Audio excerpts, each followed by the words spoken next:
Walking the talk. What does it look like to transition from a competitive, controlling society to one more in tune with humans and nature? This caricature was drawn about 120 years ago, and it depicts the capitalist system that still dominates the world today. At the bottom is the worker class. This is the majority of the human population. Our collective effort is what supports the entire hierarchy. Above people are corporations and banks. These are the instruments by which our human effort is captured. Above them are military and other agencies which enforce corporate and financial law to keep the corporate and financial instruments in place. Next is government, who command those armies, and then the elite, who control government and are in turn motivated by money. An honorable mention must go out to the mainstream media for towing the company line. Without their smokescreen, this hierarchy would have crumbled long ago. The elite are a small group of people to whom this hierarchy belongs, and whose influence trickles down, literally enslaving the efforts of every tier below them through the need for money. If this hierarchy were to be split into teams, the line would be between the government and the elite. Now let's look at how the bridge transfers influence from the elite into the hands of the rest of the human population. A quick recap how the bridge works. Two people start a business.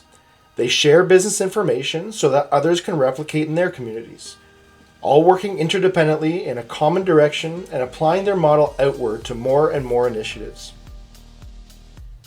Now, if you remember from Aikido economics, bridge businesses offer increased income as well as reduced household expenses compared to the same work using a capitalist business model. So naturally, individuals working in the capitalist hierarchy would gravitate to a bridge business where by expending the same effort they simply receive more, weakening the foundation of the hierarchy. As clusters of businesses network, coordinated efforts emerge, drawing more people to cross the bridge. Of course, they continue to come from the worker class, but when corporate managers see that general laborers are doing better than them, the second tier starts to transition as well. Somewhere in here, we also see a noticeable reduction in money's influence over society. When community systems become more beneficial than financial systems, a serious wave of doubt begins to ripple, eventually becoming an irreversible cascade. Continue along the bridge, and now communities, which could range from hamlets to nations, are replicating the interdependence first practiced by individual businesses. With a vested interest in each other's success, the need to enforce the now absurd corporate law is diminished. And what do these former military and civil enforcement officers do now that they have nothing to enforce? Well, they probably help out at their kids' school, or support their spouse's business, or find other ways to participate in the community. Relatively quickly, once humans experience the benefit of collaboration and the ease of compassion, the hierarchical construct of conflict and enforcement becomes very difficult to comprehend. First in our hearts, then in our minds, then in society. The inertia of individuals shifting from a limited capitalist system to one of community participation, while receiving more than capitalism could ever provide, becomes irreversible. Soon enough, the power of money is broken, and all that's left of the hierarchy is a small group of people wondering what happened. Their servants have all gone and no one is slave to their money. To them I say, good luck finding a community that will take you in. Rather than transitioning to a societal operating system, it seems jumping straight into a utopian society is the default method in most people's minds. Buy some land, build some community housing, and all will be merry. But as countless social experiments have shown, our social skills and personal wounds have been neglected for so long that we need time and sustained effort to alter our trajectory. We need to allow a new way of life to emerge, rather than forcing a new ideal. It will take time to dismantle the old, corrupt system, practice authentic collaboration, and rewrite our own stories. Living through this transition may feel somewhat disjointed, and can feel like it can't come fast enough. But in the grand scheme of human existence, it's actually an evolutionary leap. There is definitely an urgency to stop the corruption so apparent by the elites and their hierarchical system. Battles are being fearlessly dominated by humans in many fronts all over the world. It may not seem like it from watching the news, but if you were to change your information source from TV, which is owned by the elite, to truth or rebel media, you'll see this transition is well underway. While those renegades are succeeding in their arenas, they are affording the rest of us the room to forge a new human society, so that those renegades and their kids have a place to land when their work is done. As David Icke says, when you can see the goal, the steps start making sense. The world may look like a scattered series of random battles, but it is actually a single effort by the stewards of Earth standing up for themselves and for those who can't. Our role in this shift is to create somewhere for humanity to turn when those battles are won, so that sacrifices will become contributions rather than just fleeting battles. An anecdote to frame the diligent steps we need to take for an upgraded society to emerge goes like this. A wealthy businesswoman gives you 5 seconds to choose one of two options.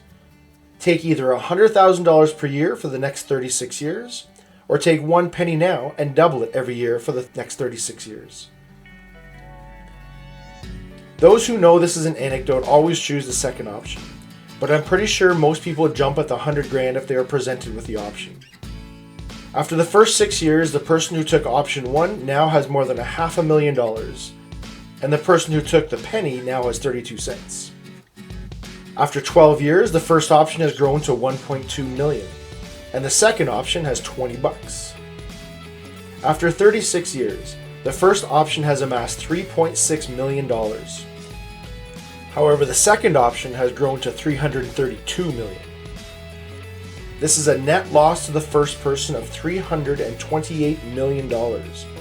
Or to put it another way, by choosing to leap before even taking the first step, 89% of potential has been left on the table, realizing only 11% of what could have been.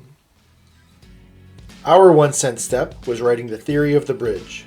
Our 2 cent step was starting a business to practice the bridge. Our 4 cent step was linking same businesses within multiple locations. And our 8 cent step was linking multiple business in the same town, which in fact is a 1 cent step of its own.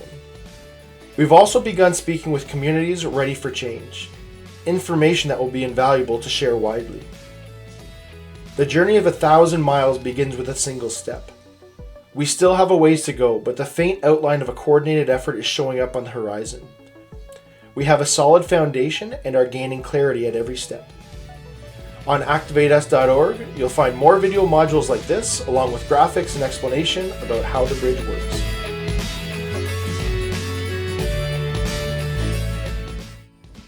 Hey, thanks for watching. If any of this has piqued your interest and you find your intuition nudging you to learn more, visit activateus.org.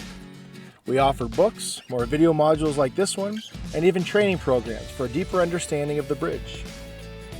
If you'd like to support our work, feel free to browse our store, where you'll find a range of items with bridge branding and other thought-provoking and empowering designs. You can also support us through Buy Me a Coffee, donate monthly through Patreon, or contribute a larger amount to help kickstart one of our next projects. More than anything though, humanity needs more people and communities putting the bridge into action. So, if you find this intriguing and feel called to look into implementing the bridge in your area, definitely give us a shout. We have a support network in place and plenty of resources to help you begin. Society's evolution won't wait. It's happening now whether any of us are ready for it or not. The only question is, who will be participating and who will be sitting on the sidelines?